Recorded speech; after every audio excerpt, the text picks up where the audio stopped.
Ngayon naharap sa impeachment complaint si Pangulong Bongbong Marcos pati si Vice President Sara Duterte. Alamin natin kung paano nga ba ang proseso ng impeachment. Batay sa 1987 Constitution, magsisimula ito kapag may naghain ng impeachment complaint na inendorso ng isa o ilang kongresista. Ibibigay ito sa House Secretary General na magre-refer nito sa House Speaker. Dapat itong maisama sa order of business sa loob ng 10 session days. Bago i-refer sa House Committee on Justice, sa komite tutukuyin kung ang inihaing complaint ay sufficient in form at substance. Kapag pumasa sa komite, pagbobotohan ito sa plenaryo ng Kamara.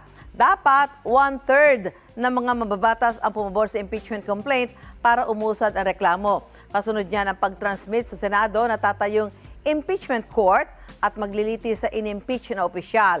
Sa kasalukuyan, nasa House Secretary General pa lang ang impeachment complaints laban sa Bise, habang nasa House Justice Committee na ang reklamo laban sa Pangulo. Gusto mo bang mauna sa mga balita? Mag-subscribe na sa GMA Integrated News sa YouTube at tumutok sa unang balita.